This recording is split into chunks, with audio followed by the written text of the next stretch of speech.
Bem, ok, meus queridos irmãos, boa noite. Sejam mais uma vez aqui bem-vindos aqui no nosso tempo.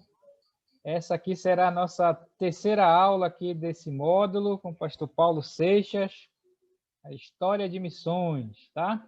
Vamos orar nesse momento e depois vamos continuar aqui com o nosso querido pastor Paulo, tá? Vamos orar.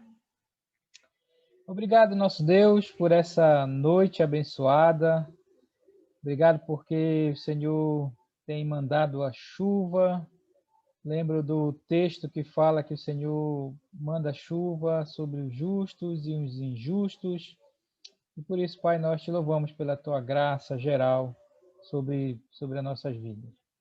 Eu quero te pedir por cada um, irmão, aqui nessa noite, que esteja animado, Senhor, para estar para essa aula com o pastor Paulo, que o Senhor esteja cuidando do nosso coração, Senhor, nessa área de missões. Abençoa também o pastor Paulo, professor desta noite.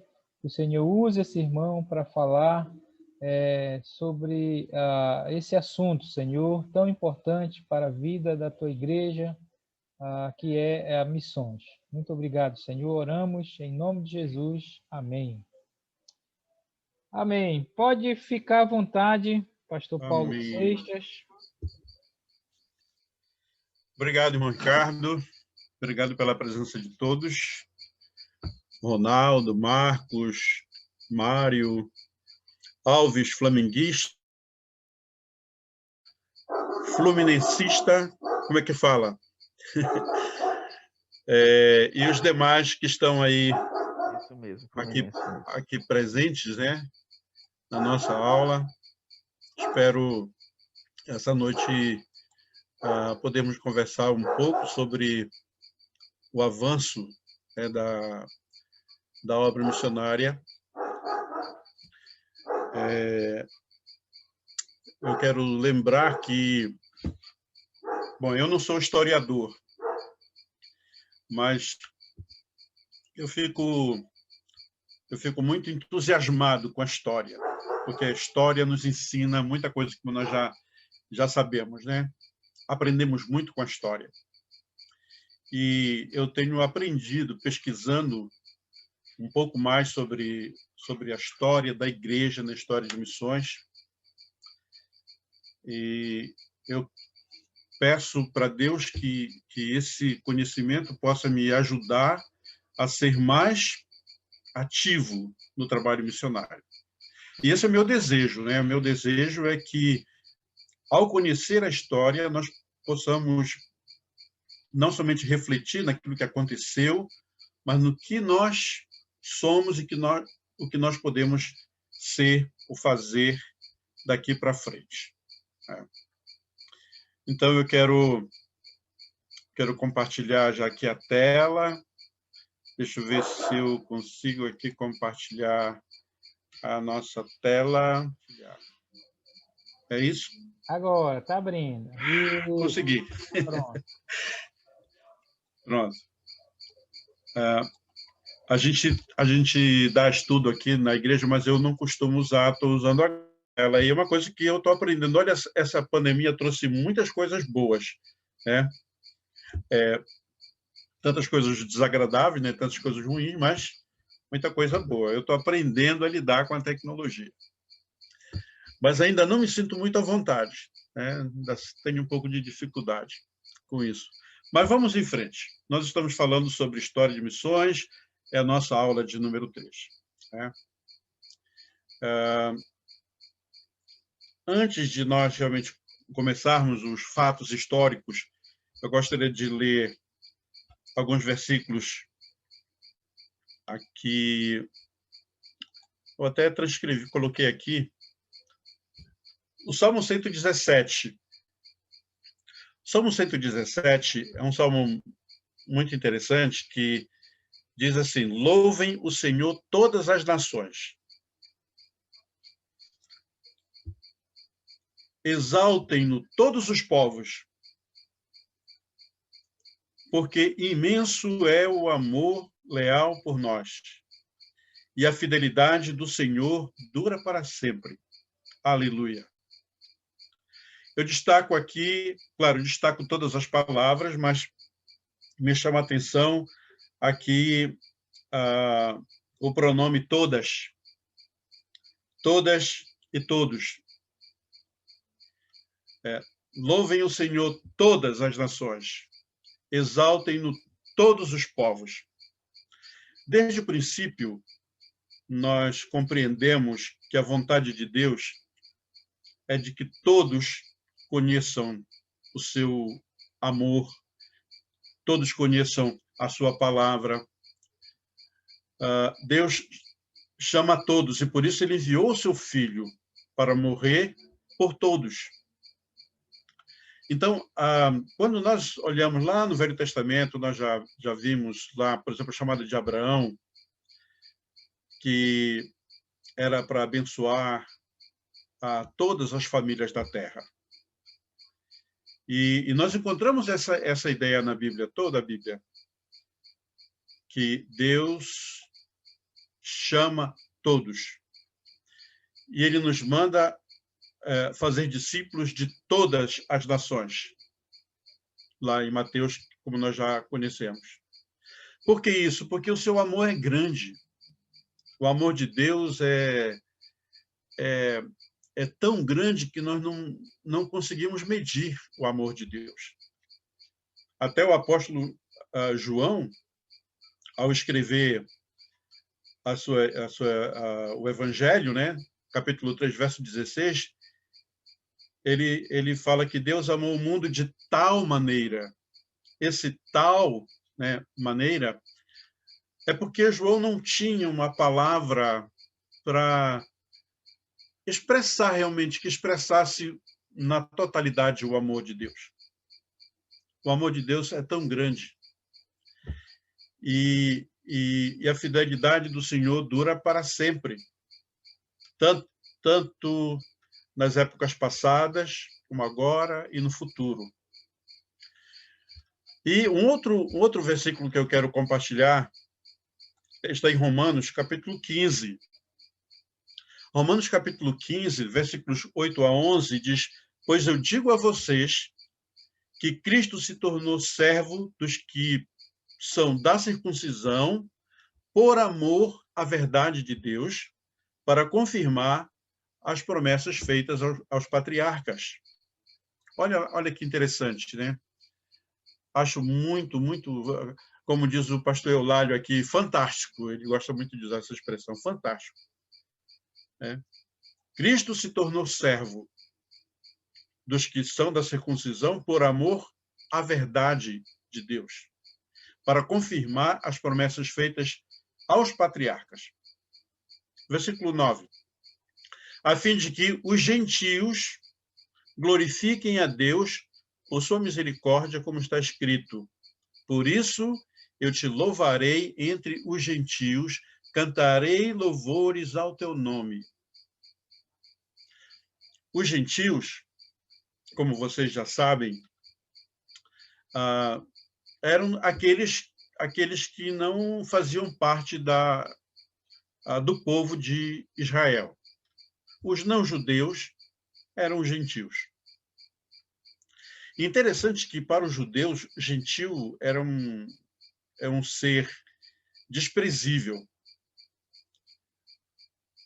Quando eu estava no seminário, o meu professor dizia que os judeus oravam agradecendo a Deus por não ser gentil. Veja que havia um preconceito muito grande contra os gentios. Mas aqui a palavra de Deus diz que os gentios devem glorificar a Deus. E no verso 10, e também cantem de alegria, ó gentios, com o povo dele. E mais, versículo 11, louvem o Senhor todos vocês, gentios, cantem louvores a ele todos os povos. Quando nós lemos lá Apocalipse, nós encontramos essa mesma ideia. né? Todas as nações, todos os povos, línguas, estarão ali na presença de Deus, louvando, adorando o Deus eterno, Criador de todas as coisas, por toda a eternidade. E é para lá que nós estamos nos dirigindo, celestial, para cantar louvores ao Senhor, para glorificar o nome dele. E juntamente conosco, todos os povos, todos aqueles que conheceram o amor leal de Deus. Eu quero começar com esse pequenino sermão para nos motivar a pensar no que os nossos antepassados sentiram e se envolveram com a pregação do Evangelho, para que nós também sejamos estimulados a viver, né, dessa mesma maneira, proclamando o Evangelho para todos os povos.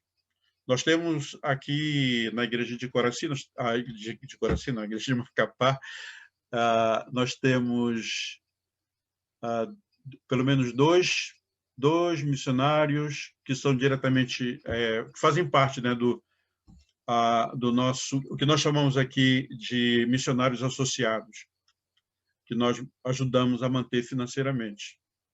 Um trabalhando com os povos, os indígenas Caiapós, irmão Bill, e a sua esposa, a sua família, lá no sul do Pará, e temos o Enzo e a Célia lá no Ceará.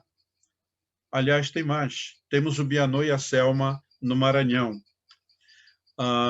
E eu fico imaginando como é pregar o Evangelho para esses povos de cultura diferente, língua diferente, né?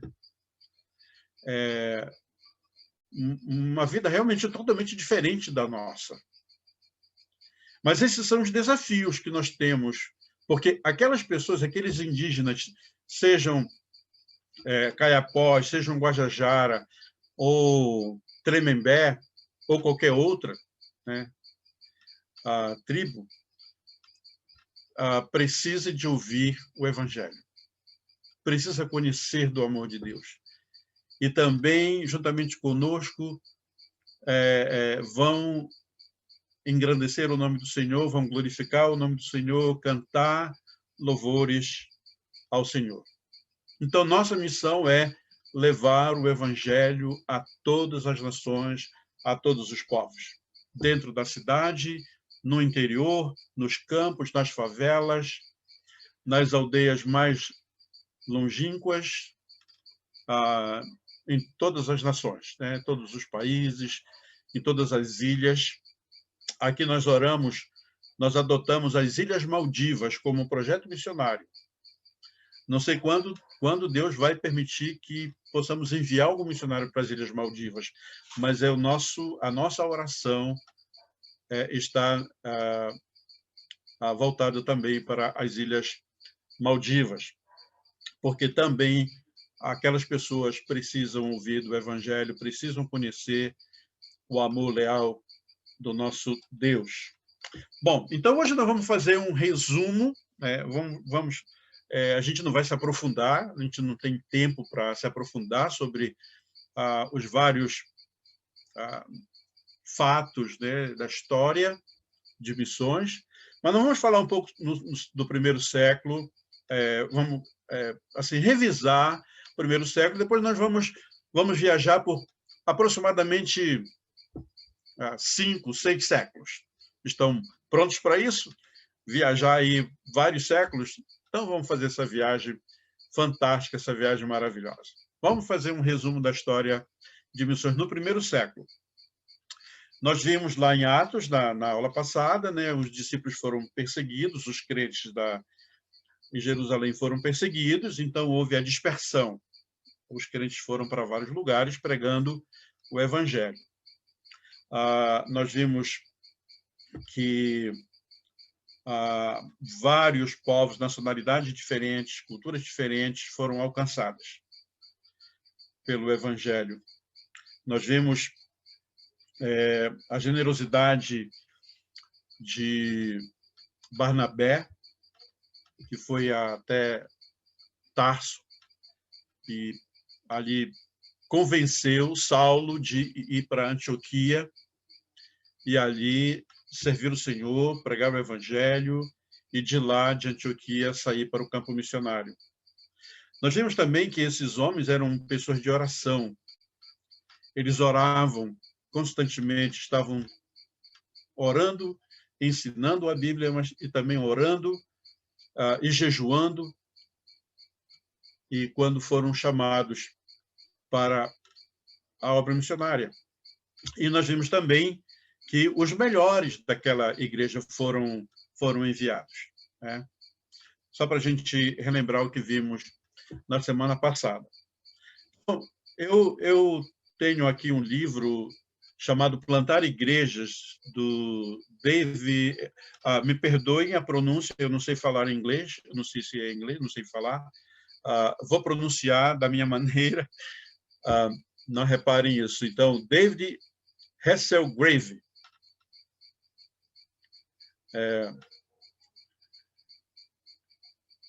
Ainda bem que não é triple horn, né?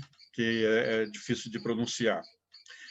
Bom, esse livro, eu quero destacar aqui, até o pastor Alberto está ouvindo, foi um presente do pastor Alberto, não sei se ele se lembra disso, mas, não sei, década de 80, não me lembro, a gente foi a Brasília, ou foi para alguma conferência fora, não me lembro se foi em Goiânia, se foi em Anápolis, mas talvez foi em Brasília, acho que foi.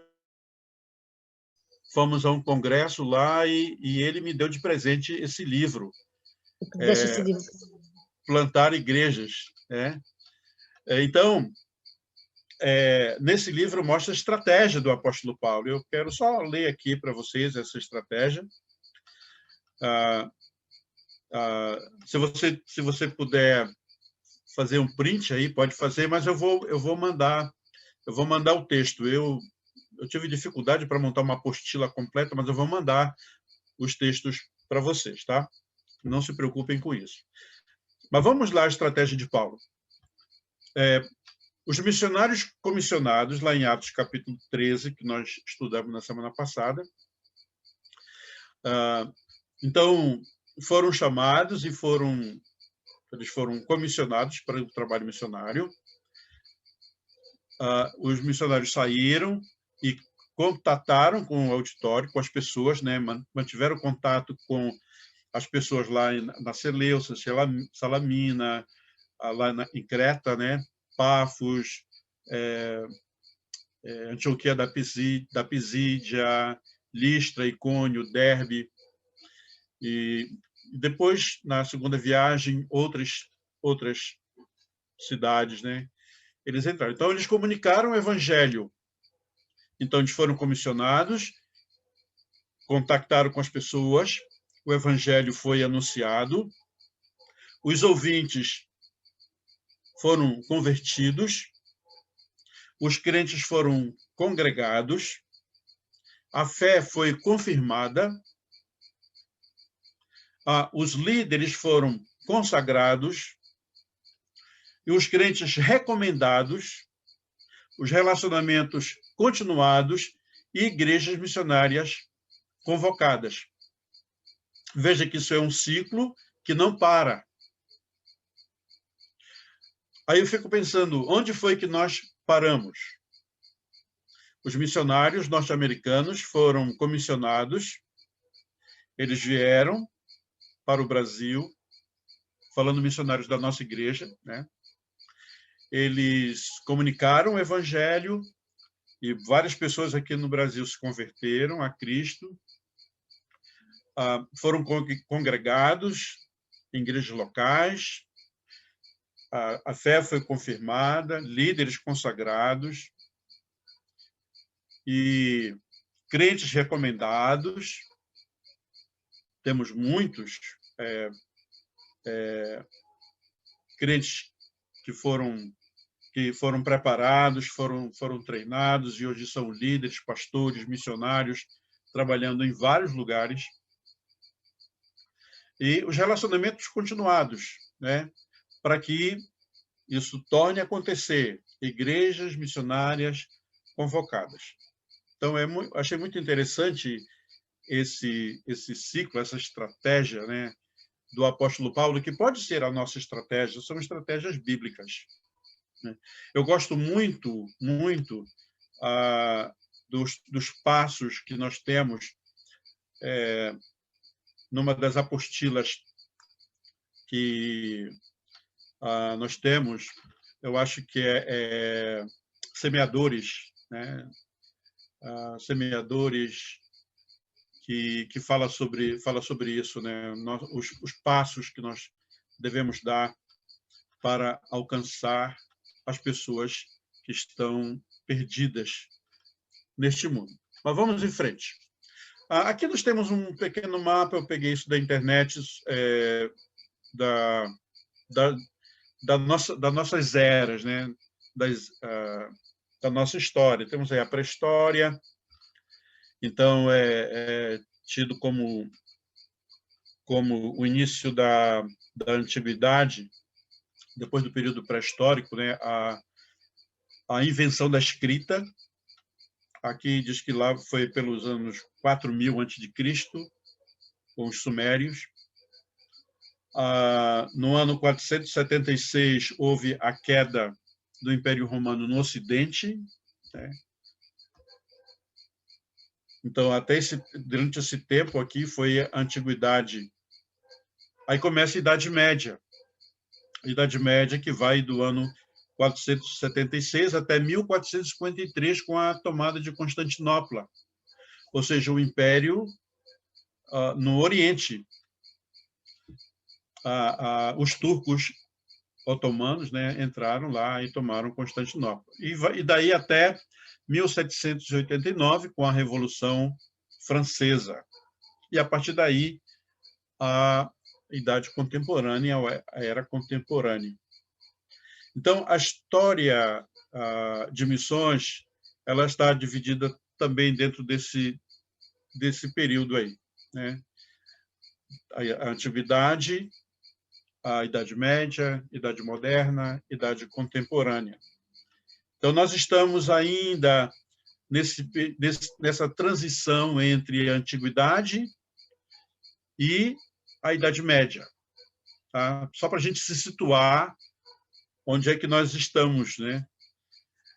E a gente que já estudou um pouco da história secular na escola, né? No ensino médio, na universidade, a gente lembra de alguma coisa, né? Então, espero que a gente possa lembrar de muita coisa aí para ajudar na compreensão da história de missões nessa época. Então, final do primeiro século, o Evangelho alcançou o mundo daquela época. Nós vimos coloquei um pequeno mostrando as viagens do apóstolo Paulo, a primeira viagem, a segunda viagem, a terceira viagem e a viagem para Roma.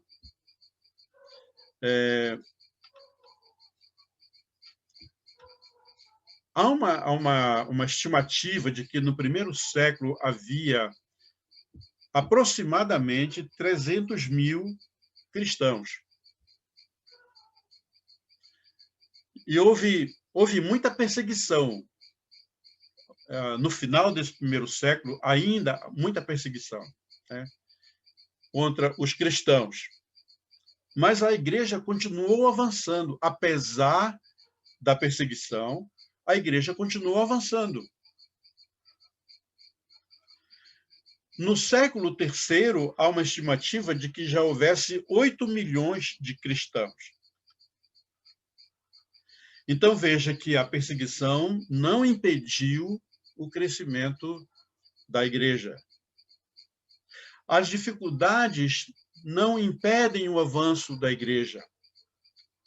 Jesus falou, né, para Pedro, e fala para nós, vocês se lembram disso, né? O que Jesus falou para Pedro?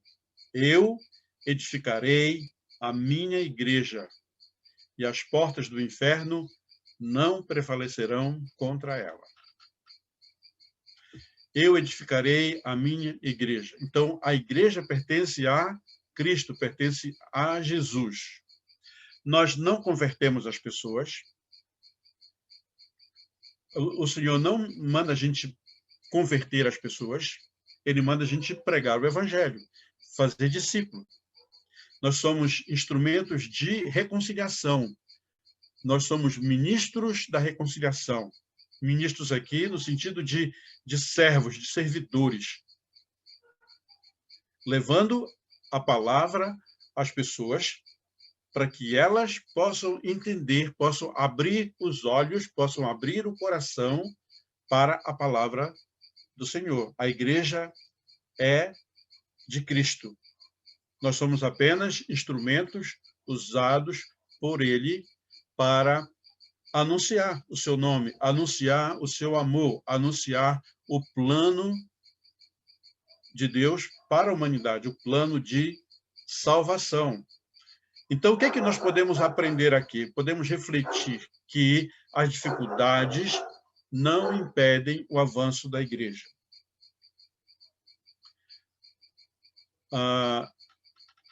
Eu costumo dizer isso quando alguém diz assim, nossa igreja não tem condições financeiras.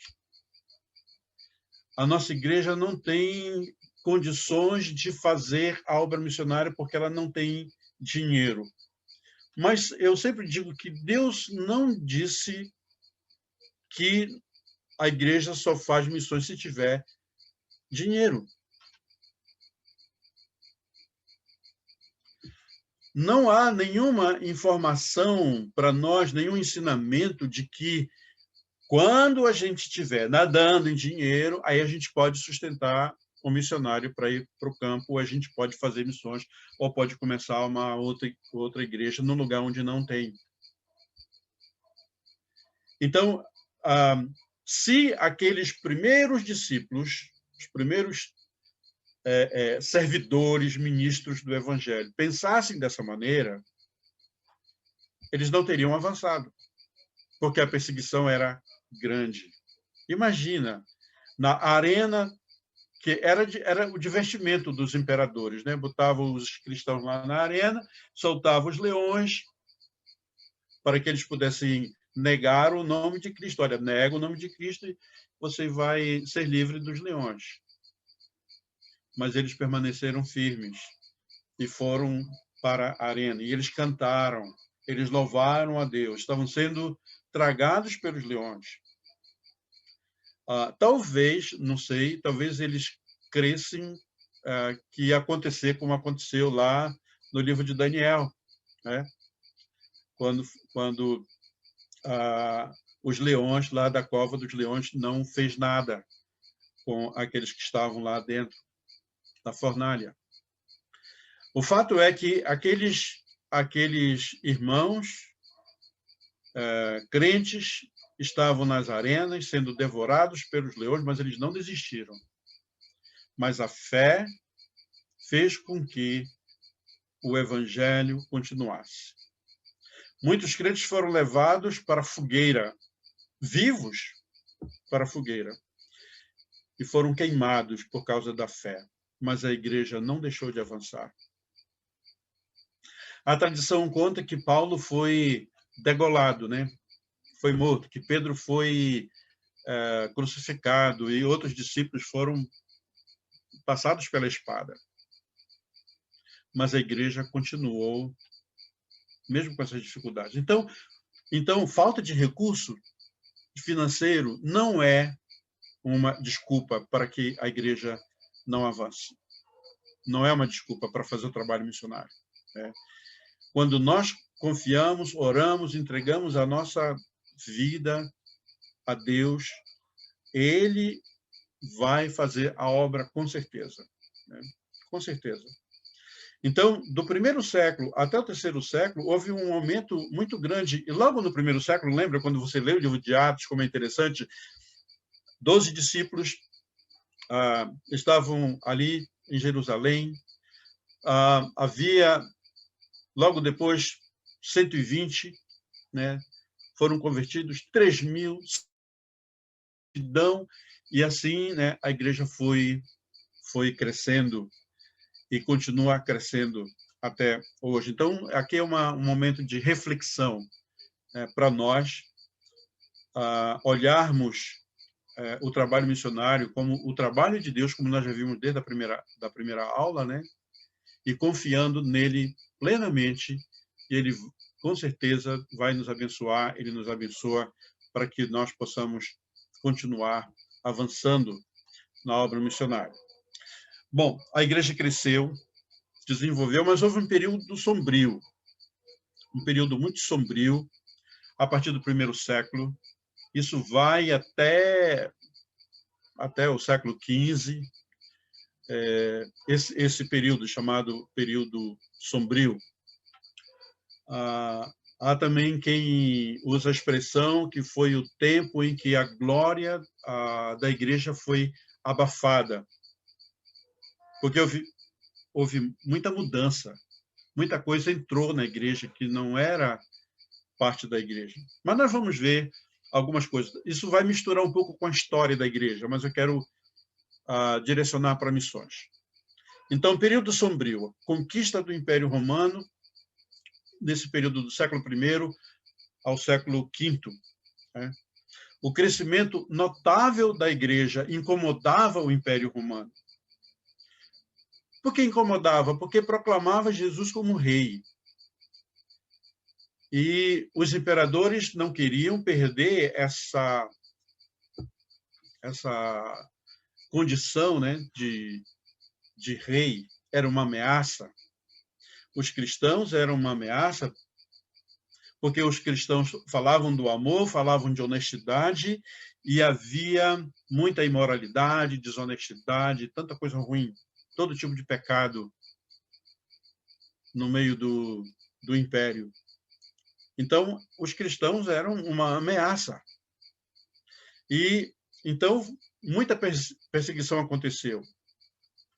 Mas isso, no geral, contribuiu para que a igreja continuasse crescendo. Mesmo com a perseguição, a igreja continuava crescendo e crescendo.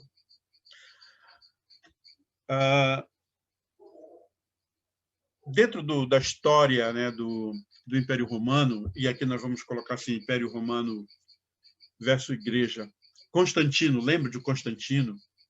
Aquele imperador que reinava em Constantinopla, né? Era Bizâncio, mas mudou o nome Constantinopla em homenagem ao seu próprio nome, Constantino. Né? Ele ascendeu em poder. E ele, no início, perseguiu a igreja, mas ele conheceu uma mulher cristã e viu que ela era uma mulher meiga, uma mulher honesta, uma mulher fiel, o comportamento dela era um comportamento bom, um testemunho cristão, né? Então, ele casou. E aí, para agradar, né, agradar a sua esposa, não querer desagradá-la, então ele começou a acompanhar, né, a tradição cristã. E ele criou um decreto da lei da tolerância. A partir daquele momento, os crentes não podiam ser mais perseguidos, houve a lei da igualdade, que deu liberdade para os crentes no seu império. Então, isso foi para os crentes, isso foi uma coisa muito boa, ficaram livres da perseguição ali, e houve o concílio de Constantinopla, depois o concílio de Niceia, isso a gente vai ver mais na história da igreja. Né? Aí, no concílio de Niceia, houve aquela grande discussão sobre a divindade de Jesus. A gente não vai entrar no detalhe teológico aqui da discussão, só dizer o que foi que aconteceu. Né? E a gente vai dar um salto aqui para o ano 380, Teodósio o Grande, colocou também a igreja como a religião do Estado. Aí a coisa começa ou está assim, mudando de figura, né? A igreja está perdendo a sua essência, mas ela fica ligada ao Estado, né? Então, proibindo os demais cultos do Império.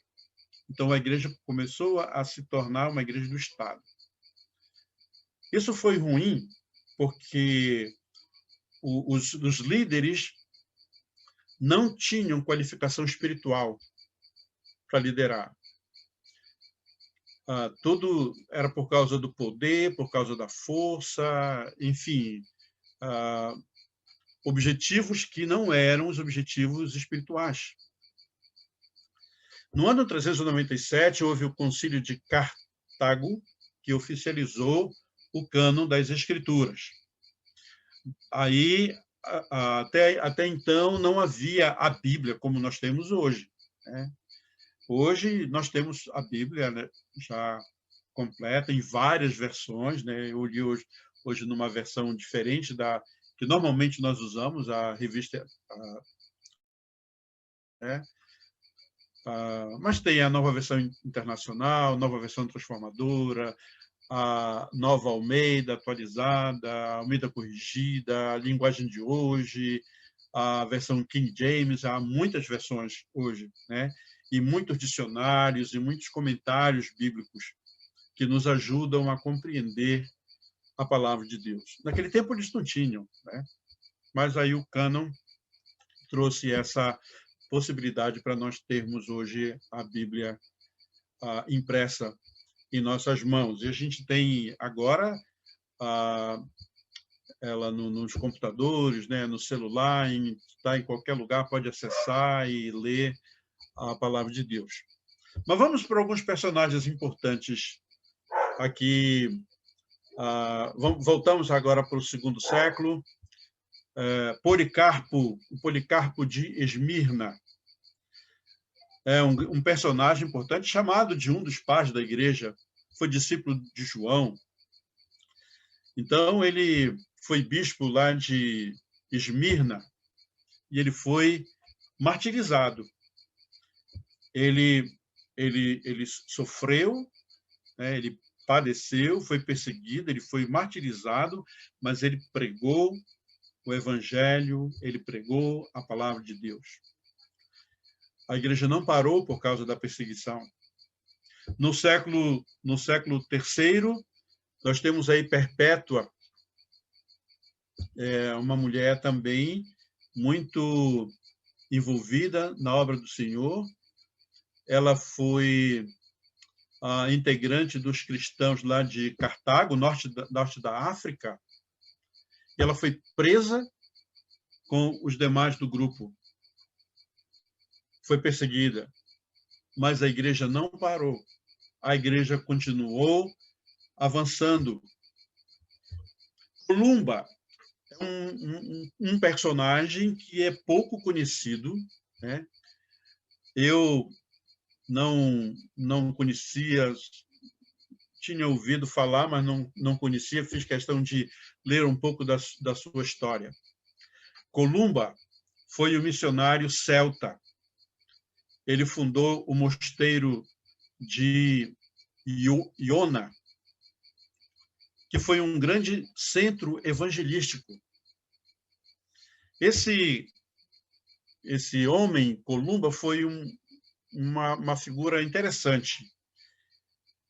Ele foi uma figura missionária da Escócia. Ele... Opa, passou aqui. Ele era um monge, né, irlandês. Ele introduziu o cristianismo entre os pictos medievais. Quem eram os pictos medievais? A gente vai já saber um pouquinho sobre eles. Mas aqui tem os pictos, né? Pictos, aliás. Pictos medievais eram um grupo de povos de língua celta que viviam nas atuais regiões do norte a este da Escócia. Acho que tem um mapa depois aqui, eu vou mostrar para vocês. Mas vamos ver como eram esses Pictos. Há uma imagem desses camaradas aqui. Temos os godos na parte de cima, né, aqui da nossa tela, e embaixo os Pictos. Eles são muito parecidos, né, com a maneira de trajar. Então, percebam que esses nossos amiguinhos aí não eram muito amistosos, né? Olha aí, armados com suas lanças, seus escudos de proteção, suas armas de guerra. Eram homens guerreiros, né? Então, esse Columba foi evangelizar esses caras aí, né?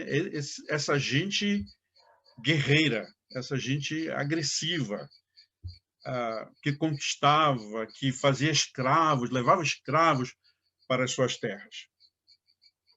Então, esse Columba, ele não viu a dificuldade, ele viu a possibilidade, porque aqueles Pictos, eles precisavam também ouvir do Evangelho, precisavam ouvir a palavra de Deus. E Deus colocou no coração deste homem o desejo ardente, um amor ardente de pregar o Evangelho, né, para essas pessoas, mesmo que talvez ela fosse sofrer a perseguição. Mas foi... depois eu vou falar sobre os godos. Então, outro personagem importante foi o Filas. O Filas trabalhou entre os godos, na Romênia, durante 40 anos. E ele traduziu a Bíblia para esse pessoal aí, os godos. Tem uma variação, né, dos godos para os visigodos. Os visigodos é digamos, uma variante dos godos. A gente encontra isso nos livros de história. Então, esses godos também eram guerreiros, eram pessoas agressivas, que conquistavam outros povos, faziam escravos, mas o Filas foi lá e a igreja estava crescendo, a igreja estava desenvolvendo. Patrício, nesse período aí de 389 a 474, conhecido como o apóstolo da Irlanda, ele plantou cerca de 200 igrejas, mais de 10.000 convertidos. É um dado interessante, né? O apóstolo da Irlanda. Bom, nós vamos fazer aqui um intervalo, mas não é um intervalo para tomar um lanche agora, a gente vai lanchar depois, né? Cada um na sua casa. Vamos fazer um intervalo de 20 minutos para batermos um papo, eu coloquei assim, né? Batemos um papo sobre... não é sobre oração, não. Bater um papo sobre essa ideia, né, de avançar no meio da perseguição, avançar no meio da tribulação, no meio dos problemas. E eu coloquei 20 minutos porque a gente pode dividir esses 20 minutos em duas partes. Uma parte de bater um papo, de compartilhar, né, uns com os outros sobre essa questão de perseguição, como é que nós podemos aprender com isso, o que nós aprendemos com isso. E depois de bater esse papo, a gente então pode orar, fazer oração pela nossa igreja local, pelas nossas igrejas no Brasil. Vamos limitar aqui para nossas igrejas dos irmãos no Brasil, para que ela também se torne uma igreja que, embora tenha os problemas, tendo muitos problemas, a gente possa olhar para as pessoas que estão sofrendo, olhar com amor, né, com determinação, com dedicação para os povos que merecem, ou não devo dizer que merecem, mas que precisam, né, ouvir a palavra de Deus. Então, eu vou pedir para o Ricardo fazer isso agora. Pastor Paulo, fazer essa... Oi? Pastor Paulo, antes do senhor prosseguir, eu queria fazer uma pergunta. O senhor falou daqueles 2 grupos, né, que eram grupos que foram evangelizados, né, que foram trabalhados pelos irmãos em meio à perseguição. Eu queria saber se nesses grupos houve conversão, se algumas pessoas tomaram decisões, enfim, já que eles estavam evangelizando esses grupos, que eram grupos difíceis, né, como o senhor falou agora há pouco. Eu queria saber do senhor com respeito a isso. Sim, houve plantação de igrejas lá, né? Depois a gente vai ver aqui algumas cidades. Eu tenho um mapa que eu vou mostrar para vocês aqui, daí um pouco, e que mostra os vários lugares onde as igrejas foram plantadas por causa desse trabalho, né? Na região da Escandinávia, região toda aquela parte norte da Europa, a parte mais ocidental da Europa, até chegando em Portugal, né? Então, a igreja, houve conversão, sim, e houve igreja e houve mudança na vida das pessoas, né? A gente vai ver, eu vou mostrar no mapa daqui a pouco, tá? Está um pouco mais embaixo. Mas houve isso, sim, houve igrejas fortes, né? E o trabalho continuou, né? As próprias igrejas, elas saíram para plantar outras igrejas. A gente vai ver, por exemplo, a gente vai falar sobre os vikings também, o alcance dos vikings e como a igreja cresceu naquela região, né, ali da Escandinávia, aquela chamada os países nórdicos, né? Então a igreja desenvolveu bem por lá. Bom, Ricardo, pode dividir em grupos de 4? Ok. 3, 4, 3. A maioria é 3, tá? Tá bom. 20 minutos, tá? Aí, só um momentinho, eu esqueci de dizer. Depois que nós voltarmos, aí vocês vão escolher uma pessoa do grupo para compartilhar esse tempo, tá bom? Entendeu? Ok. Tá bom. Vamos lá. Ninguém foge, hein? Chileno, cadê? Pastor Paulo, já todos retornaram, pastor. Pode Fechar aqui. só ligar o áudio, pastor Paulo. Pronto, tá ligado. Então, quem vai começar? Eu não sei quais foram os grupos, quem fez parte de cada grupo. Eu podia dizer grupo 1, mas não sei quem é o grupo 1. Ricardo, pode me ajudar aí? Meu irmão, nem me lembro quem era mesmo. Então, pronto, vai aí. Acusado. Todo mundo é corajoso aqui, né? Então, vamos lá. Vamos nós aqui. Vamos lá. Primeiro é o... Marcos. Quem era que estava no grupo, Marcos? Eu estava com os irmãos o Alves, o Mário e o Ronaldo. Esse era o grupo que compôs os 4, né? Bem, o que nós conversamos a respeito do assunto é que nós ficamos muito maravilhados com relação à história de missões, né? A maneira e a forma como os irmãos eles se comportaram, né? Dando o seu testemunho, glorificando e honrando o Senhor em meio a perseguições. Por mais que isso poderia levá-los a se refugiar e até não reagir. Mas, muito pelo contrário, eles avançaram de uma forma especial, ouvindo todas aquelas instruções que foram dadas pelos líderes, por mais que tenham sido dispersos. E nós vemos que essa luta é uma luta muito especial.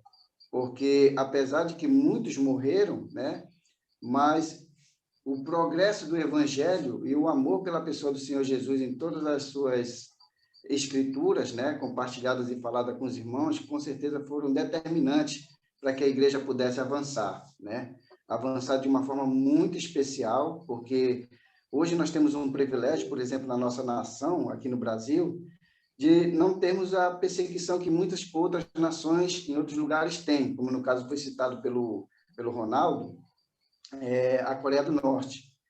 Então, a gente sabe que mesmo que os irmãos eles tenham essas dificuldades lá, então nós percebemos que devemos nos juntar a eles e sentir a dor deles, né?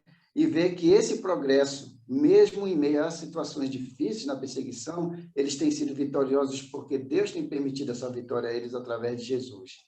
Então, a nossa missão, como nós resumimos, é estarmos orando e nos juntar a eles, independente das situações que eles estejam sofrendo ou não. Mas o importante é que o nome do Senhor tem sido glorificado. Amém. Isso anima? Com certeza. Nos anima bastante, até porque também, como os irmãos falaram, né, que isso é algo muito especial no coração do adorador de Deus, aonde nós fomos alcançados, pela forma como nós fomos alcançados, né? Então, por exemplo, tem muitos lugares, como nós vimos aí no que nós conversamos, que ainda não foram alcançados por causa de algumas dificuldades de chegar nessas regiões, mas nós sabemos que o Evangelho, ele com certeza será pregado em todo lugar. Nós não temos nenhuma dúvida com relação a isso. Por isso, nós amamos um trabalho como esse, e é um privilégio para nós recebermos essas instruções do Senhor, como a gente tem recebido e compartilhado com os irmãos. Essa é a minha conclusão, senão eu não termino. Amém. Próximo grupo. Bom, eu posso falar aqui, Benedito, eu vou falar uma boa noite a todos os irmãos. O meu grupo foi com o Marlo, o Marcos Esteban e o Nonato, depois chegou o Henrique, né? É nós 5 aí, né? 5 então a gente orou lá, a gente vê assim, tem uma frase assim, né, que diz que é na escuridão, né, que se vê mais estrelas, né? E uma vez eu vi uma mensagem de que lá em Atos 1:8 fala que é para ser testemunha, né? E lá em Atos 8:1 começa ali a perseguição depois da morte de Estevão, né? E eu vi na pregação que eu escutei foi que na desobediência, né? Assim, ele falou assim lá o pregador, né? Na desobediência de Atos 1:8 veio a resultar em Atos 8:1, né? Ali a perseguição. E a gente tem visto, né, que parece que quanto mais a gente passa por dificuldades, como foi falado no nosso grupo lá pelo o nosso irmão Marcos, né? Mais a gente busca Deus, né? Mais a gente busca Deus, mais a gente procura servir a Deus, né? Durante as perseguições. E aqui no nosso Brasil a gente não tem assim, uma perseguição igual tem na Coreia, igual tem em outros países, como fala a gente vê no Portas Abertas, né? Mas eu pelo menos, né, eu não tenho visto isso. Mas a gente tem outro tipo de perseguição, que é aquela perseguição psicológica, perseguição assim, moral, né? Perseguição dessas formas aí. Mas lá em Tiago fala, né, que bem-aventurado é aquele que suporta com perseverança a provação, né?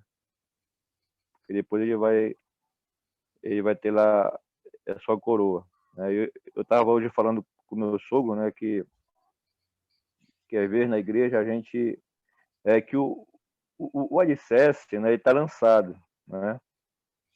Que é Jesus Cristo. Mas às vezes a gente e cada um vê como edifica, né? Cada um vê como edifica. Essa perseguição assim moral, psicológica e outras assim que a gente sofre aqui no Brasil, né? a gente tem perseverado. Agora, eu até falei lá no nosso grupo que eu não sei se a gente ia, eu pelo menos, né, iria suportar uma perseguição física, né? Não sei como é que ia ser. E Deus, ele sabe o que ele faz, né? Ele coloca a gente em certo lugar e que ele sabe que a gente está ali para passar por aquilo ali, né? E a gente louva a Deus pela vida dos irmãos que têm sido perseguidos, né, fisicamente, né, que têm passado por essas perseguições. E eu creio que, como nós falamos no início, que é na escuridão que se vê mais estrelas, né? Então a gente sendo perseguido, ou fisicamente, ou moralmente, a gente prega ainda mais a palavra de Deus, né, na nossa vida. Então, eu não sei se isso está dentro do que o pastor queria, né, mas é o que a gente tem compreendido, né? Aí, que Deus nos abençoe. Ok. Próximo grupo? Tinha quantos grupos, Ricardo? Olha, no meu grupo, eu estava com a auxiliadora, o irmão Jean e o irmão Salim, né?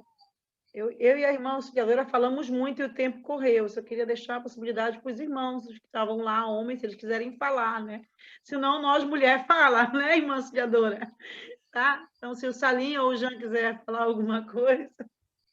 Bem, a gente queria dar oportunidade para as irmãs, apesar do grupo que Olha aí o faz parte cavalheirismo, né?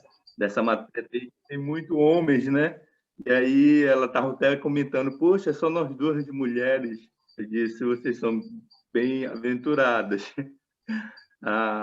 Mas eu quero comentar um pouco sobre a questão da perseguição. A auxiliadora ela começou falando, nos trazendo em mente que Jesus afirmou isso, né, que pelo mundo nós íamos passar por aflições, mas que nós pudéssemos ter bom ânimo, porque venceu o mundo.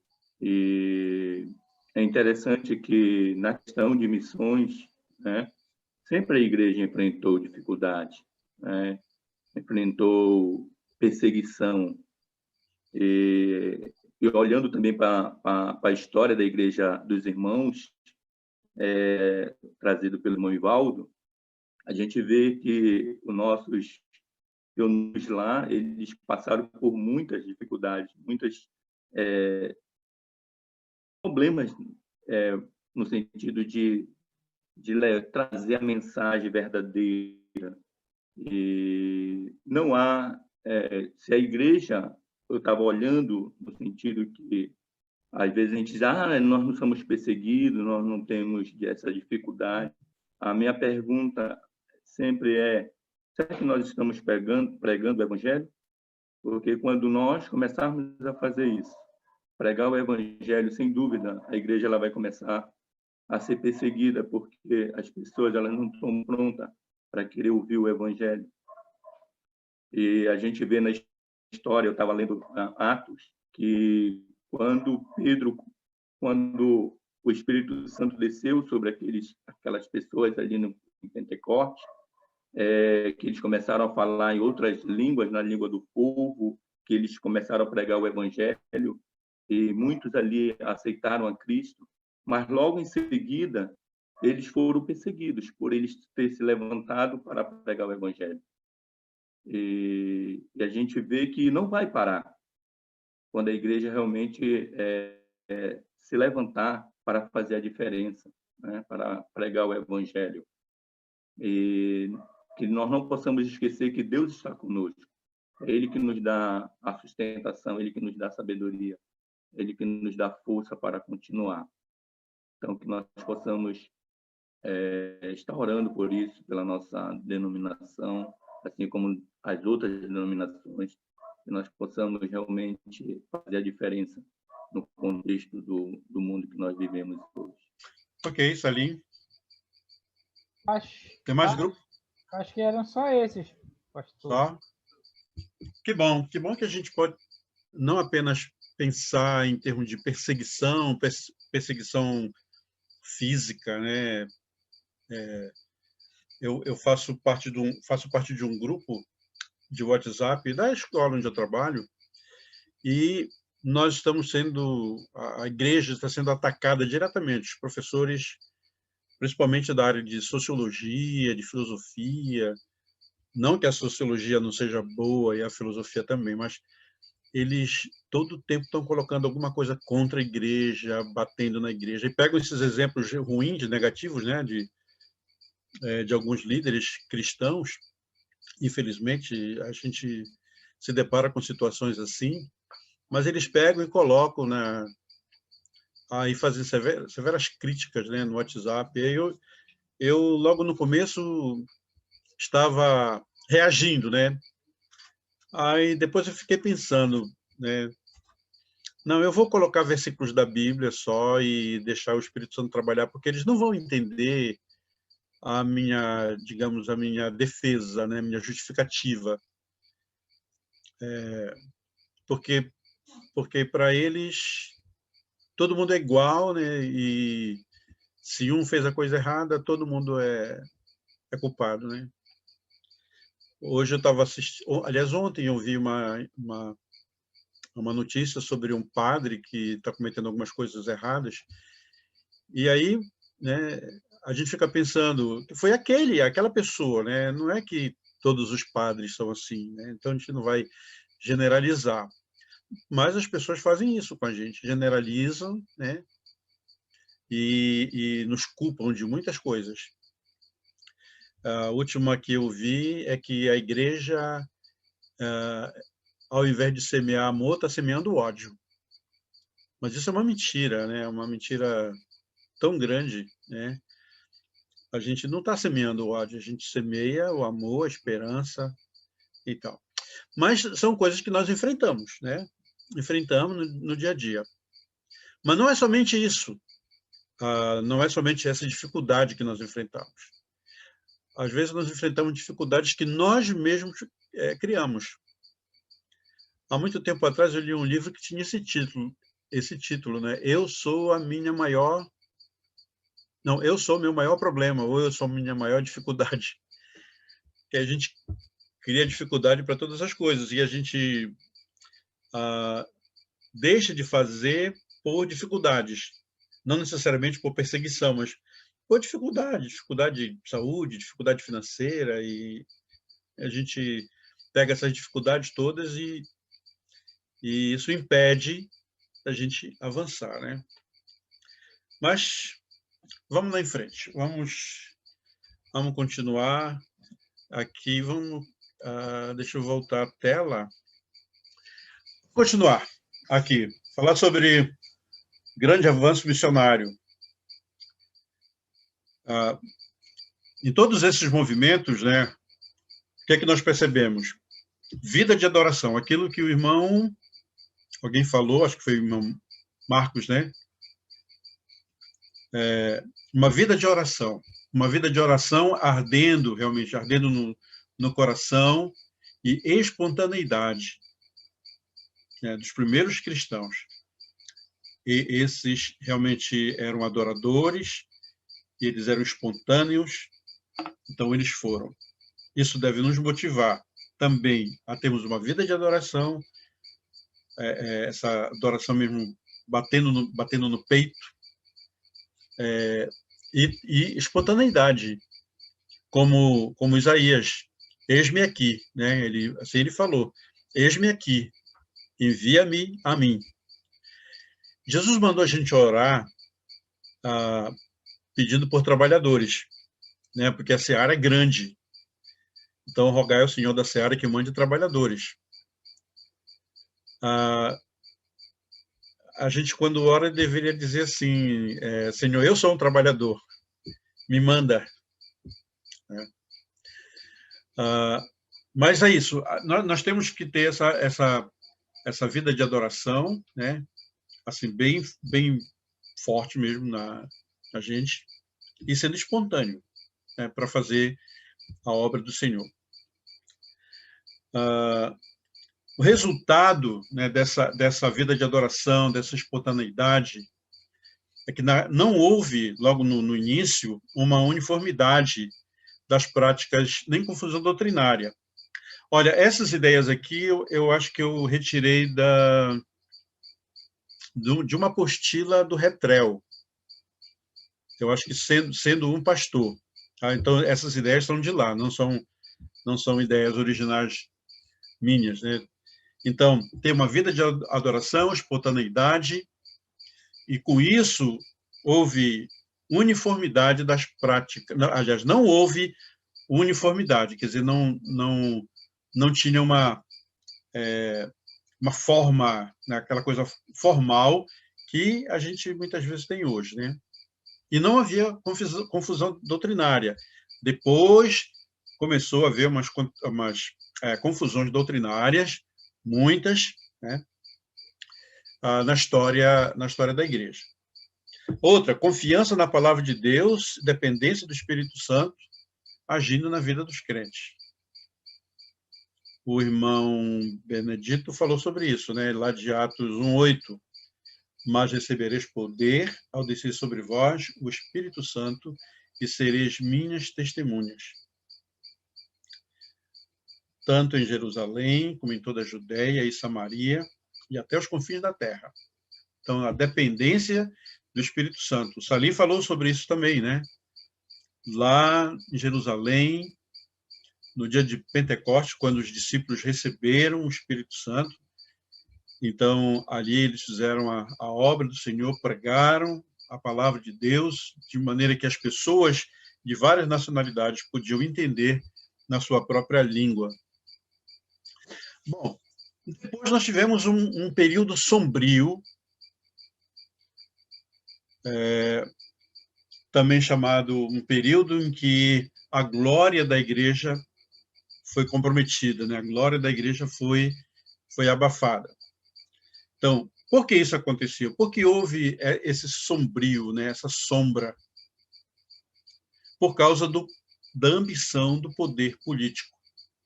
O poder político começou a entrar na igreja, a igreja está avançando, o evangelho está sendo pregado, as pessoas estão sendo convertidas, elas estão sendo congregadas, enfim, como nós já vimos, dentro daquela estratégia do ciclo paulino. Mas aí começou a entrar na igreja pessoas não comprometidas, pessoas que não tinham esse sentimento de adoração, né? Tinha apenas uma ambição política, uma ambição pela fama, pelo dinheiro, pelo bem bom.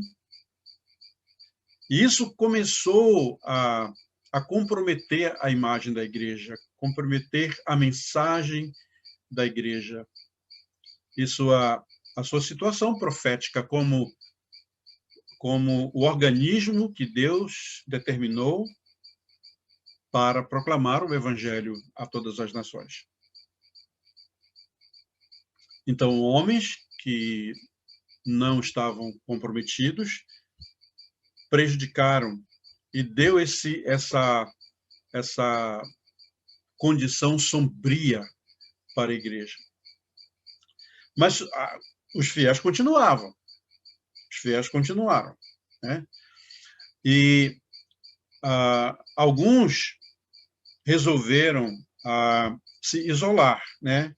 A criação do monasticismo como uma estrutura missionária utilizada para expandir o evangelho.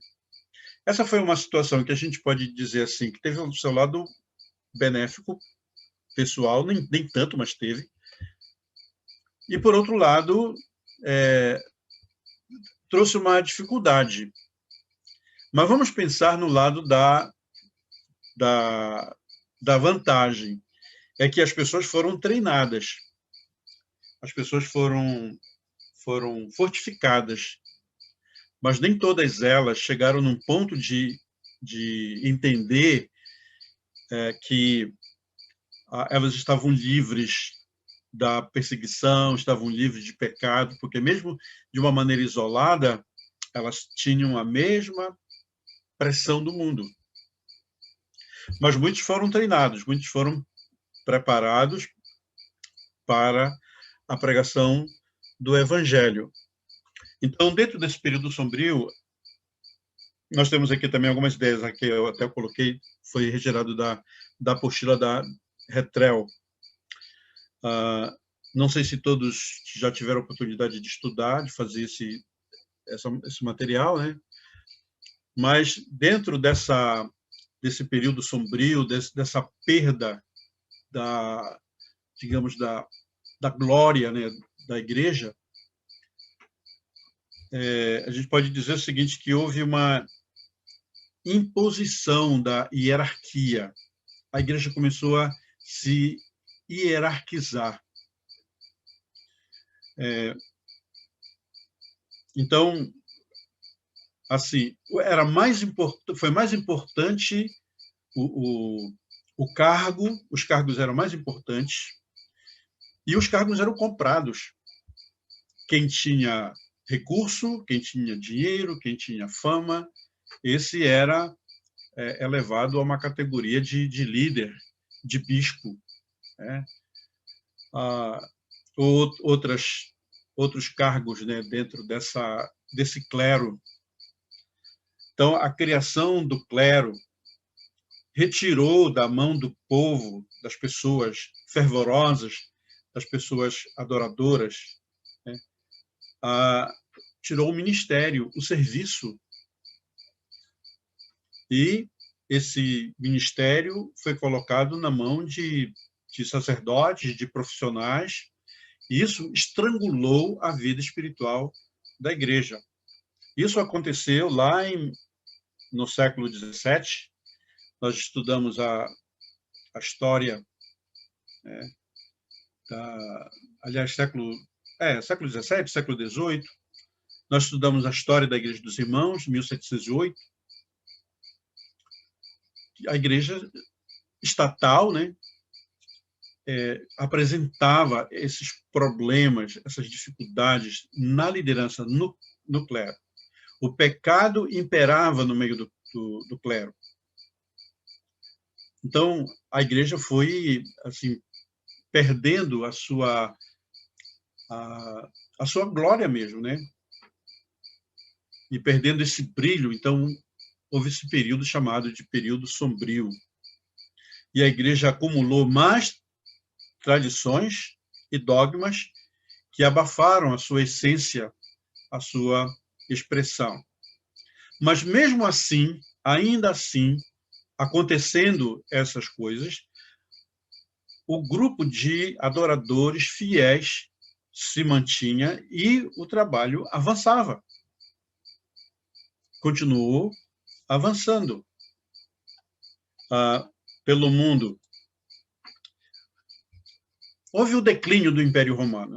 Isso aí está nos livros seculares, a queda do Império Romano, tanto no Oriente quanto no Ocidente. E o crescimento da igreja se dava através, nesse período, né, de período sombrio, muitas vezes se dava pela conversão não por uma conversão espiritual, né, uma conversão verdadeira. Arrependei-vos e convertei-vos para serem cancelados os vossos pecados, conforme lá Atos capítulo 3, verso 19. Se a minha memória não está falhando, é isso. As conversões ali eram político-religiosas. Era baseado na política, na questão simplesmente da religiosidade. Então, o resultado disso foi um cristianismo fraco, um cristianismo superficial. E os ataques dos povos bárbaros às amplas e mal guardadas fronteiras do Império Romano. Os bárbaros estavam ali sempre lutando, né, para conquistar, fazer escravos, dominar terras. Então, isso foi, assim, num certo sentido, enfraquecendo a igreja. Mas teve um homem chamado Gregório o Grande. Esse foi bispo de Roma, né? Esse homem, esse Gregório, ele fez alguma coisa para ajudar. Nem tudo. A gente estudar a história de Gregório o Grande, a gente vai ver coisas bem diferentes, né, que a gente não concorda. Mas ele enviou Agostinho como missionário para a Bretanha, né, para converter os líderes daquele território. De qualquer maneira, houve o envio, né, de alguém, né, como missionário para a região da Bretanha, né, para pregar o evangelho. No meio de todo esse sombrio, houve o crescimento, né? Esse período durou cerca de 500 anos, por causa do declínio espiritual das igrejas e seu profundo envolvimento com o Império Romano. Então, os reis se convertiam ao cristianismo por conveniência política. Até hoje nós temos muitas pessoas que se convertem por conveniência política, né? Infelizmente, isso acontece. No Oriente, a igreja nestoriana compreendia a parte da igreja de fala síria. Levaram o evangelho para a Ásia, né, já mais para o Oriente. Chegaram à China em 635. Então, veja que o evangelho, apesar de tudo isso, das perseguições, desse período sombrio, né, ela está crescendo. Ela está avançando, cumprindo a ordem de Jesus, né, de fazer discípulos de todas as nações. E o método, esses homens que estavam indo, tinham essa vida monástica, né, aquela vida mais, assim, isolada, né? Isso foi uma dificuldade, porque muitos bons líderes deixaram de fazer o trabalho, ficando assim, separado, né, isolado. E também o celibato, eles decidiram não casar, né? E essa ideia perdura até hoje na igreja romana católica. Eu ouvi alguma notícia que aqui na Amazônia alguns padres seriam liberados para casar. Não sei se isso é verdade, mas começou lá nessa época, né? Essa ideia do celibato. Temos aqui um personagem chamado Willibrord,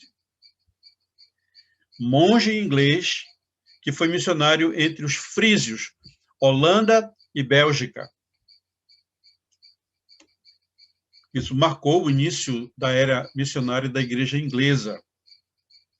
O seu alvo era evangelizar os pagãos e lutar por um reavivamento na igreja já existente. Então, aqui na região da Holanda e da Bélgica, daqui a pouco a gente vai ver o mapa sobre esses lugares. Aliás, já está até aqui. Então, observe aqui no mapa, a gente tem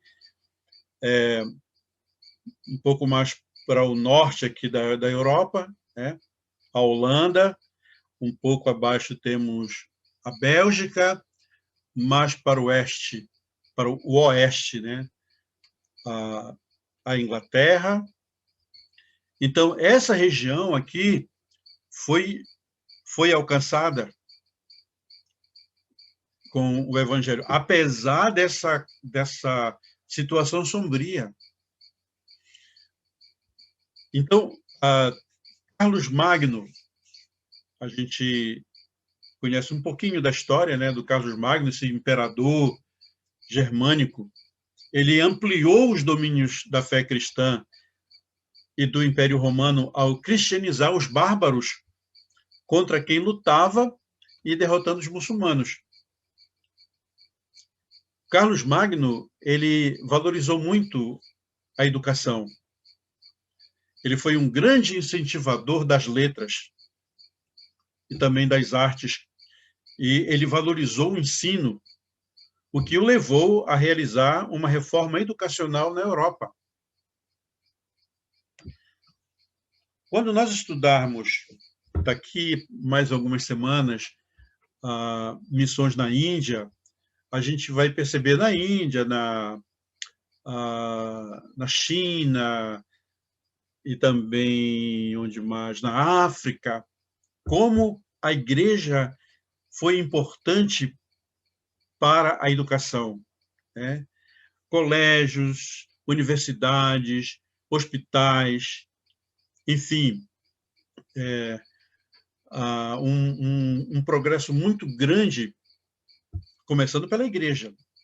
A nossa história da Igreja dos Irmãos, nós vimos, né, no módulo passado, História da Igreja dos Irmãos, que a Igreja dos Irmãos tinha tudo isso, ela se importava com a educação, né? Educar os pastores, treinar melhor os pastores, fundou uma universidade, a Universidade de Ashland, né? Criou o College Wooster, o seminário Grace e muitas outras escolas, né?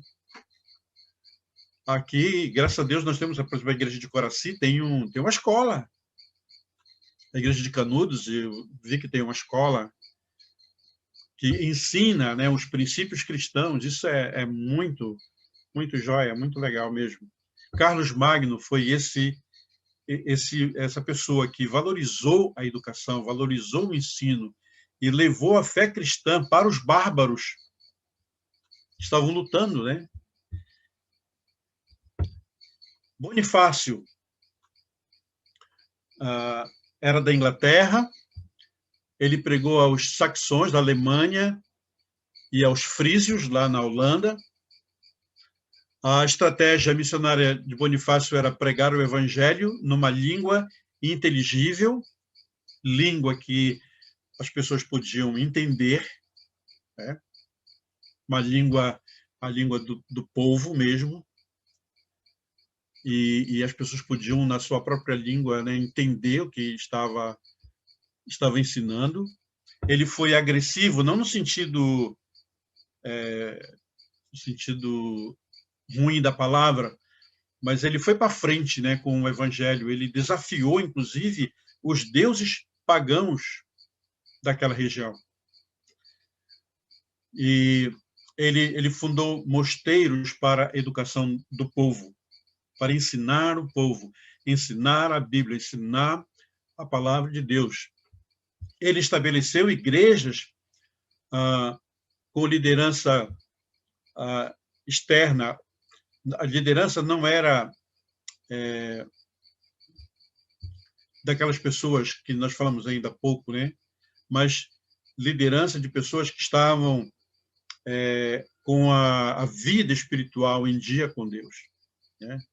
E havia muita oração intercessória.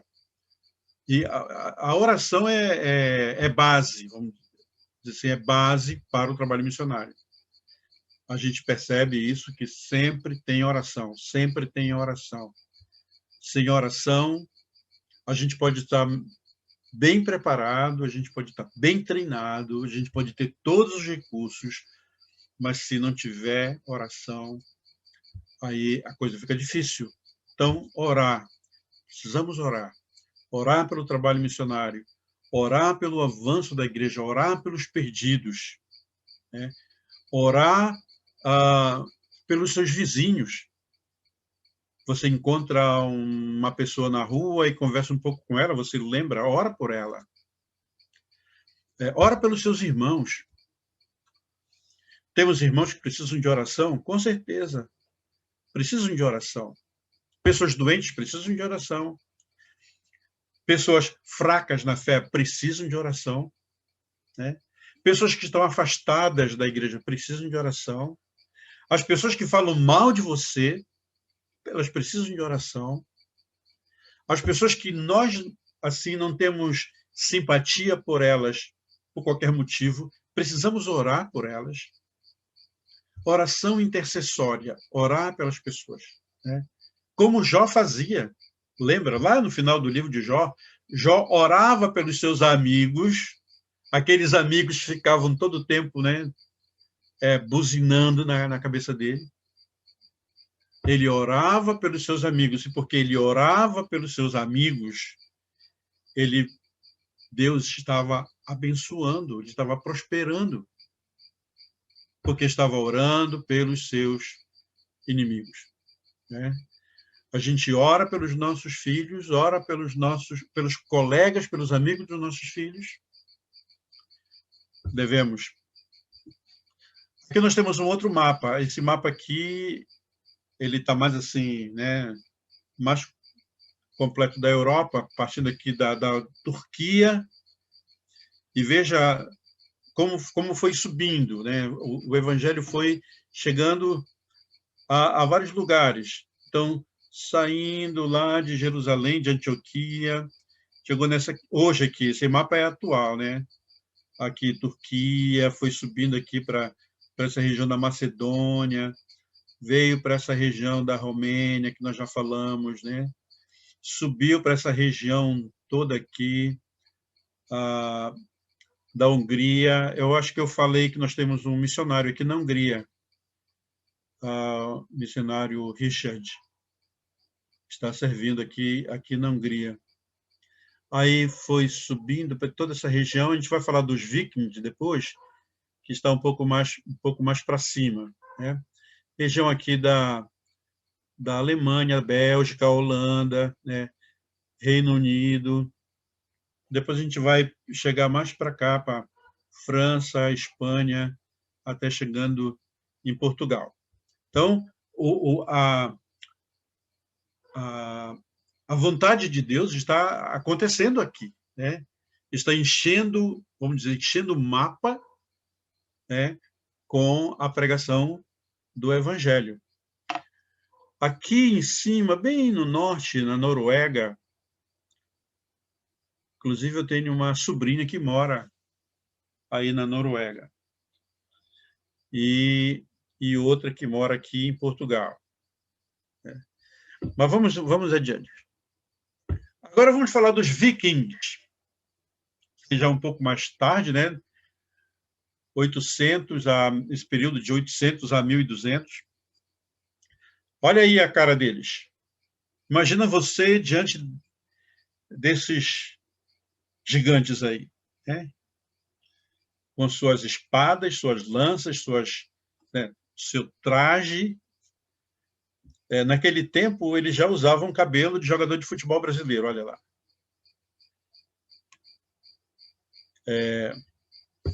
Eu estava olhando para um desses, esse bem aqui, que está logo em primeiro plano, achei ele parecido com o Pedro, atacante do Flamengo aí, né? Pastor, Oi. tá mais parecido com o Felipe Melo, do Palmeiras. Pois é, cara de mal, né? Cara de brabo aí. Esses aí também precisavam ouvir o Evangelho. Quem eram os vikings? Os vikings, né? Eu chamo vikings. Então, eles eram uma antiga civilização originária da região da Escandinávia, aquela região lá em cima que pega a Suécia, Dinamarca e a Noruega. Lembra? Lá em cima do mapa, vou voltar o mapa aqui, não sei se dá para ver, aqui Noruega, Suécia, aqui é Dinamarca, né? Subiu para cá, essa região, eles viviam aqui. Vai ter um outro mapa que vai mostrar a região que eles estavam atuando. Então, o apogeu da civilização ocorreu entre os séculos VIII e o século XI. A invasão à Bretanha ocorreu no final do século VIII. Então, sobre os vikings, eles tinham uma religião politeísta, ou seja, eles adoravam vários deuses. E aqui nós chamamos de paganismo nórdico, que era naquela região, né, nórdica, paganismo nórdico. Possuía elemento do xamanismo, que era a prática religiosa que possuía magia, transe, né, como seus elementos dessa religião. Era formado pela crença de diferentes deuses. E aqui tem um que vocês já viram na televisão, né? Principais deuses nórdicos: Odin, era o deus mais poderoso e sábio para eles, né? O criador de tudo, era o pai de todos. Para os vikings, Odin era o criador. E o filho, o Thor, era o deus trovão, o mais adorado de toda a Escandinávia. Lembra do Thor? Aquele que usa um martelo, né? Aí tem nos filmes, na televisão. Aí tem essa figura do Ansgar. Em alguns lugares a gente encontra como Ansgar, com G. Mas vamos aqui, para mim é mais fácil pronunciar Ansgar. Era o apóstolo do norte. Foi o primeiro missionário a evangelizar os países nórdicos. Esses vikings, né? Ali naquela região da Dinamarca, a Noruega, Holanda. Então, com seu próprio recurso, com seu próprio dinheiro, Ansgar resgatou vários jovens dinamarqueses que eram escravos. Ele tinha recurso, ele resgatou esses jovens dinamarqueses que eram escravos e discipulou. Ele fez discípulos, né, esses jovens, ele educou esses jovens para serem seus parceiros, seus companheiros, né, em trazer o evangelho para os seus compatriotas. Então, aí temos os países nórdicos, Dinamarca, Finlândia, Islândia, Noruega, Suécia, as regiões autônomas das Ilhas Faroe, arquipélago de Åland e Groenlândia. Vou mostrar aqui no mapa para vocês. Eu peguei esse mapa aqui uma imagem de satélite. Tem a Suécia, a Noruega aqui. A Ilha Faroé, dá para ver, fica entre a Noruega e a Islândia. É uma ilha pequena, né? Naquela época, né, para se deslocar de um lugar para o outro era muito mais difícil do que hoje, né? Hoje a gente tem mais meios de transporte seguro, mas naquela época não havia. Mas os vikings, eles eram especialistas em navegação. Eles dominavam a arte de navegar. Então, não foi difícil para aqueles missionários chegarem nessa ilha e fundar a igreja aí. Então, foram alcançando os vikings. O ministério evangelístico não havia alcançado aquela região ainda, dos países nórdicos. Mas agora, eles foram alcançados. E esses vikings invadiram a Europa cristã, levaram escravos, levaram cativos para suas terras lá.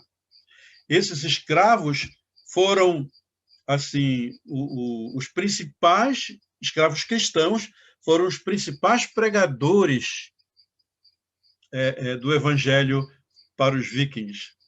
Que legal. Eu me lembro de Paulo, né, sendo levado para Roma, e naquele navio que naufragou ali na ilha de Malta, ele pregou o evangelho para a tripulação do navio, e os marinheiros se converteram, e eles foram para aquela ilha, e ali Paulo pregou o evangelho e plantou a igreja na ilha de Malta, com toda aquela dificuldade, né?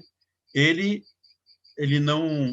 não escolhia lugar, ele pregava na prisão, ele pregava no palácio, ele pregava nas casas, ele pregava em todos os lugares. Ele disse lá em Atos capítulo 20, versículo 20, Atos 20, que ele não deixou de pregar de casa em casa e publicamente. Em todo canto ele pregava o evangelho. Esses escravos cristãos, eles foram levados e ali eles pregaram o evangelho para os seus escravos de outras nações e para os seus senhores. Então, os escravos tiveram uma importância muito grande na expansão da igreja, no trabalho missionário. Então, como o cristianismo não apresentava nenhuma ameaça política, ele foi amplamente aceito pelos nórdicos. Eles perceberam que aqueles cristãos, eles eram honestos, eles eram trabalhadores, eles não se envolviam em maldade, né? Viram o testemunho, então perceberam, essa gente não pode ser, não pode fazer mal para a gente. Então, isso a gente pode aprender muita coisa. O testemunho é muito importante. O testemunho cristão, né? Para que as pessoas possam ver. Foi isso que Jesus falou, né? Lá na sua oração, lá no Evangelho de João, né? Ele disse que nós devemos amar, né, uns aos outros, sermos unidos para que o mundo creia. Então, o caráter de Deus é visto em nós através do nosso testemunho. Precisamos deixar a luz brilhar, né? Não esconder embaixo do alqueire, embaixo da cama, mas deixar brilhar. Não importa o que aconteça, onde nós estivermos, vamos ser testemunhas do nosso Senhor. E foi assim que a igreja cresceu nessa região. Então, os missionários foram pregando, né? Os escravos foram pregando, foram anunciando o evangelho e foram conquistando as pessoas. Lembra lá de Atos 2, que fala dos discípulos, como eles viviam, né? A própria vivência dos discípulos fazia com que o povo ganhasse a simpatia. E dia a dia, né, as pessoas iam sendo salvas. Aqui temos um outro desenho, aqui um outro mapa, mostrando a viagem que esses vikings faziam. E eles foram conquistando, né? Saíram dessa região ali da Noruega, Suécia, foram por trás da Escócia, Irlanda, Gales, Inglaterra, Dinamarca. Então, eles estavam dominando. E não somente aqui, eles foram ainda mais para o sul, e levando pessoas escravas. E isso facilitou a pregação do evangelho. Eu acho essa história muito assim marcante, né? Ela é muito interessante, né? Muito desafiadora para a gente, né? A fé cristã influenciou positivamente a maneira de viver dos vikings. Olha só o que aconteceu. Eles deixaram de praticar os rituais de sacrifícios humanos. Já pensou? Eles sacrificavam pessoas humanas, mas por causa daqueles escravos que foram levados para lá, que viveram a vida cristã, que pregaram o evangelho, eles deixaram de praticar os rituais de sacrifícios humanos. Eu fico imaginando os nossos missionários que trabalham com os indígenas aqui na Amazônia. Os indígenas têm culturas bem diferentes e práticas muito diferentes, e para que elas sejam aceitas, né, nas aldeias, os missionários sejam aceitos nas aldeias, eles devem conviver com isso, não praticar a mesma coisa, mas não é fácil mudar a cultura. Claro que a gente não vai querer acabar com a cultura, né? A cultura é a coisa que faz parte de uma sociedade, mas existem práticas que são perversas, práticas que são pecaminosas. Essas práticas, elas precisam ser trabalhadas, né? E os vikings, eles tinham essa prática de sacrificar crianças, sacrificar pessoas humanas em favor dos seus deuses. Aí tem a figura do Thor, né? Bem embaixo tem a figura do Thor. Então, olha só, foi proibido o abandono de recém-nascidos. era comum, era costume entre os vikings abandonarem os recém-nascidos. Se o pai ou a mãe olhasse para o filho e não gostasse da criança, eles abandonavam, morriam. Eu ouvi de uma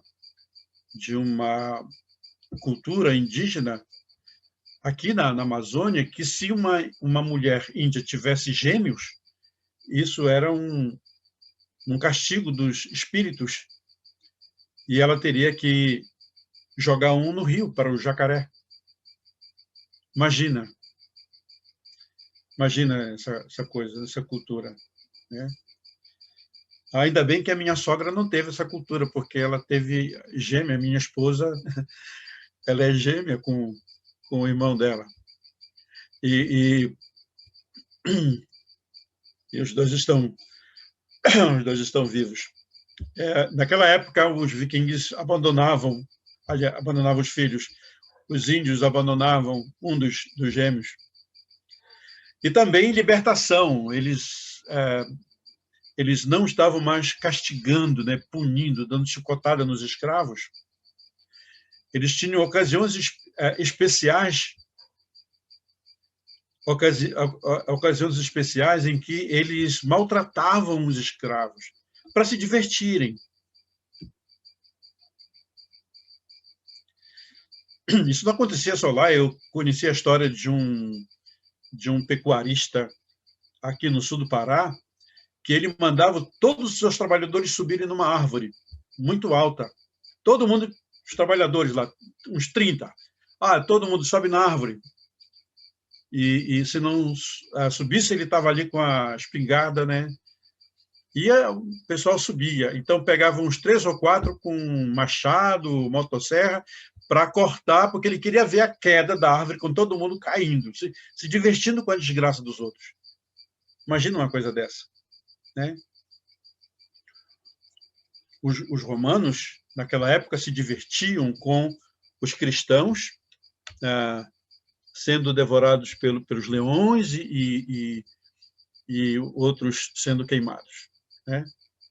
Aqui, esses deixaram, né, de fazer essas coisas, de punir, de castigar, de levar para o tronco, né, por pura diversão. Então, estamos chegando no final, tá? Dá para aguentar. Então, eu fiz esse mapa aqui com uma pequena animação mostrando como não está pela ordem cronológica, né? Só para mostrar o avanço, essa primeira seta saindo aí mais ou menos da região da Antioquia, ali do Oriente Médio, né, da Palestina, aí subindo para a região mais ao norte, ali também mais para cima, na Europa, mais para o lado da Ásia, aqui mais para o sul da Ásia, chegando bem no Oriente mesmo, e também indo para a parte ocidental, né, da Europa, ali pegando a Espanha e pegando Portugal, que a gente vai falar na próxima aula. Sim, ainda tem mais aqui África, né? A seta está ali bem para o centro da África, mas no início foi no norte, né, da África, e depois foi indo para a parte mais central do continente africano. Então, assim, meus irmãos, nós tivemos essa fase do crescimento da igreja, essa fase da história de missões, né? A ênfase que eu quero destacar aqui para nós, para a gente refletir, é que os problemas, não somente a perseguição, mas os problemas em geral, não podem frear o crescimento da igreja. A igreja continua crescendo e nós devemos, como líderes, como servos, como adoradores de Deus, devemos ter esse mesmo espírito, essa mesma disposição para continuar essa história. Continuar essa história. Quais são alguns lugares em potencial, podemos dizer, que podemos entrar com a pregação do Evangelho. Na primeira aula eu mencionei, se não me engano, eu acho que eu mencionei que a Igreja dos Irmãos no México está se mobilizando, se preparando para mandar missionários para a América do Sul, aqui para a Bolívia, que é vizinha nossa, né? Vizinha nossa. Então, que possamos até encher o nosso continente aqui, aliás, a nossa América do Sul, com a Igreja dos Irmãos. Citei outro dia vários países aqui da América do Sul, da América Latina, né, como todo, que não tem Igreja dos Irmãos. Então, a gente tem esse grande desafio, e eu vou interromper aqui o compartilhamento e agradecer a paciência de vocês e a boa vontade de vocês de ouvir esse cara chato falando aqui. Que Deus abençoe vocês. Se tiverem alguma pergunta, podem mandar para mim. Agora o tempo está assim, né? Já está avançado. E já tem um aviso aqui que a gente está chegando na hora de terminar. Tá bom? Vamos orar? Nosso querido e bondoso Deus, nosso Pai, nós te agradecemos por essa parte da história de missões que aconteceu do primeiro século até mais ou menos o quinto século e indo até um pouco mais para frente.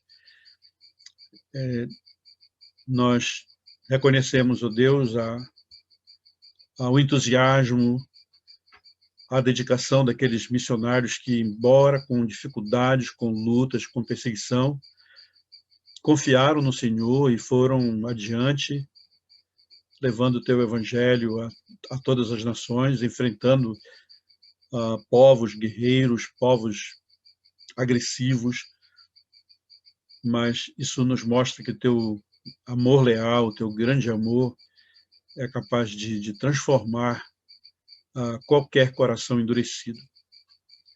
Oramos para que o Espírito Santo esteja nos convencendo cada dia a nos envolvermos na obra missionária. Pedimos que o Senhor nos mostre claramente os lugares em que precisamos avançar para plantar igrejas, para pregar a tua palavra. E já pedimos para o Senhor também mostrar as pessoas que o Senhor já tem trabalhado, já tem preparado para que elas ouçam a tua palavra e possam ter os seus olhos abertos, os seus corações abertos para entender, para compreender a tua vontade e entregarem os seus caminhos, sua vida ao Senhor, arrependendo-se dos seus pecados e confiando nas grandes promessas do Senhor e passando a viver uma vida íntegra, uma vida de intimidade, uma vida de testemunho, de comunhão com o Senhor, de comunhão uns com os outros, e assim influenciar tantas pessoas com o teu evangelho. Oramos, Senhor, para que a história não seja apenas uma história fantástica, uma história bonita, mas que ela sirva de uma mola propulsora para que nos impulsione a fazer mais e melhor para o Senhor. Te peço por cada um desses alunos que estão aqui, primeiramente por mim, para que eu tenha a mesma disposição daquilo que eu estou compartilhando e juntos possamos estabelecer estratégias e planos para avançarmos. Dá-nos, Senhor, oportunidades de avançar na obra missionária. É o que nós te pedimos e te agradecemos em nome de Jesus. Amém. Amém. Amém. Amém. Obrigado, pastor Paulo, pela aula, pelo tempo. Nós vamos encerrar agora, tá? Mas você fica à vontade aí, tá ok? Meus irmãos, tenham uma boa noite. Daqui a pouco eu envio para vocês a lista de chamada e até o final da semana o vídeo dessa aula, tá bom? Um Deus abençoe, tenha uma boa noite. Fique à vontade, se você quiser ficar por aqui, conversando com o pastor Paulo. Não sei se ainda vai ficar, mas fique à vontade aí, tá? Eu vou precisar sair, mas vai ficar ligado aqui.